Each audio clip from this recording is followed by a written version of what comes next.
Hello प्यारे बच्चों बच्चों कैसे हैं आप सभी। आई होप कि सभी अच्छे होंगे।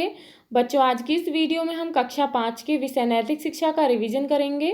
तो वीडियो को शुरू करने से पहले आप हमारे चैनल को सब्सक्राइब कर लें ताकि आपको आने वाले वीडियोस के नोटिफिकेशन मिलते रहें। तो शुरू करते हैं।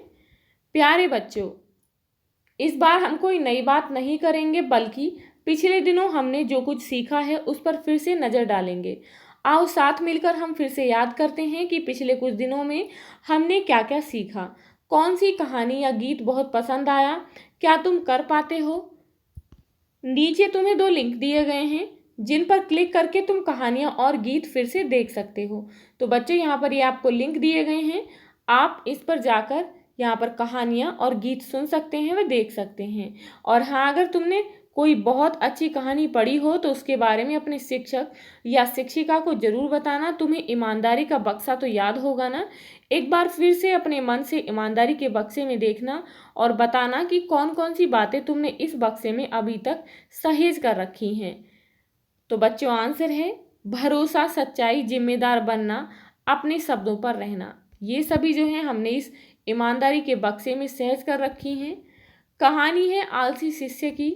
एक बार की बात है कि एक आश्रम में एक शिष्य अपने गुरु का बहुत आदर और सम्मान करता था, परंतु पढ़ने और काम करने में बहुत आलसी था। हालांकि वह कार्य करता जरूर था परंतु दीर्घसूत्री था। दीर्घसूत्री अर्थात जब कोई कार्य करना चाहिए तब नहीं, बाद में करने की सोचता था। उसके गुरु उसके इस स्वभाव से बड़े चिंतित रहते थे कि कहीं यह अपने जीवन में असफल होकर संघर्ष में न फंस जाए। यह ऐसा व्यक्ति है जो बगैर परिश्रम के ही फल चाहता है, हमेशा सुअवसर की तलाश में रहता है और भाग्य के भरोसे ही जीवित रहता है। ऐसे में गुरुजी ने उसका उद्धार करने की सोची। उन्होंने शिष्य को सूर्य उदय के समय अपने पास बुलाया और सफ़ेद पत्थर का एक टुकड़ा देकर बोले कि यह एक जादुई पत्थर है, मैं अभी दूसरे गांव जा रहा हूं, तब तक तुम इसे रख लो। इस पत्थर को जिस भी लोहे की वस्तु से स्पर्श कराओगे वह स्वर्ण में बदल जाएगा, लेकिन दूसरे दिन मैं सूर्यास्त के बाद लौटूंगा तो तुम्हें इसे मुझे लौटाना होगा। बस कल सूर्यास्त तक का ही समय है तुम्हारे पास। वह पत्थर देकर गुरुजी चले गए। यह सुन और देखकर शिष्य तो बड़ा ही खुश हो गया, परंतु आलसी व्यक्ति की सोच भी बड़ी आलसी होती है। उसने आज का दिन कल्पना करने में ही बिता दिया कि मेरे पास इतना सारा स्वर्ण होगा तो मैं क्या क्या करूँगा। मैं हर तरह के सुखी, समृद्ध और संतुष्ट रहूँगा। मेरे आसपास कई नौकर चाकर होंगे, ऐसा होगा वैसा होगा। बस इसी कल्पना में उसने पूरा दिन गुजार दिया। फिर दूसरे दिन जब वह प्रातःकाल उठा तो उसने सोचा कि आज तो स्वर्ण बनाने का अंतिम दिन है, सूर्यास्त के समय तो गुरुजी लौट आएंगे, आज तो इस पत्थर का उपयोग करना बहुत जरूरी है। हालांकि अभी तो पूरा दिन पड़ा है, घर में तो बहुत कम लोहा है, इन्हें तो बाद में देखेंगे, पहले तो मैं बाजार से लोहे के बड़े बड़े सामान खरीद कर ले आता हूँ।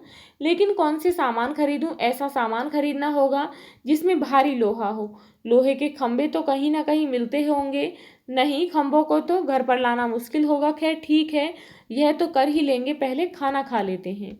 फिर भोजन करने के चक्कर में दोपहर हो जाती है। भोजन करने के बाद आलस्य छा जाता है तो वह सोचता है कि अभी तो सूर्य अस्त में बहुत समय है, बाजार का काम तो 1 घंटे में निपटा लेंगे, पहले थोड़ा सो लेते हैं। 4 बजे उठकर बाजार जाएंगे और एक ही झटके में सभी लोहे के सामान खरीद कर घर ले आएंगे और बस फिर हो जाएगा काम स्वर्ण बनाने का। ऐसा सोचकर वह सो जाता है। आलसी व्यक्ति को कुछ ज़्यादा ही गहरी नींद आती है। वह नींद की गहराइयों में खो गया और जब नींद खुली तो देखा कि बस अब तो सूर्यास्त होने ही वाला है। अब वह जल्दी जल्दी बाजार की तरफ भागने लगा। आधे रास्ते में सोचने लगा कि अरे, वह पत्थर भी साथ ले आता तो अच्छा होता, क्योंकि लौटने से पहले ही सूर्यास्त हो जाएगा और गुरुजी आ गए तो।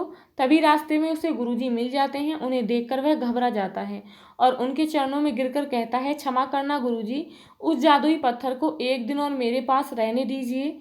लेकिन गुरुजी कहते हैं कि नहीं, यह नहीं हो सकता, अब तुम अवसर चूक गए। गुरुजी के मना करने के बाद शिष्य का धनी होने का सपना चूर चूर हो गया। अकर्मण्य, आलसी और भाग्य के भरोसे रहने वाला मनुष्य जीवन में कभी कुछ नहीं कर पाता है। इसीलिए कहते हैं कि काल करे सो आज कर, आज करे सो अब, पल में प्रलय होएगी, बहुरी करेगा कब। आओ चलो आज कागज से सुंदर सा फूल बनाते हैं। तो बच्चों आप यहाँ देख सकते हैं ये रंगीन कागज के द्वारा बनाए गए फूल हैं। आप भी इसी तरीके से फूल बनाएंगे। बच्चों यदि आपको ये वीडियो अच्छी लगी हो तो लाइक शेयर करना ना भूलें और यदि आप इस चैनल पर नए हैं तो प्लीज़ चैनल को सब्सक्राइब करें। Thank you.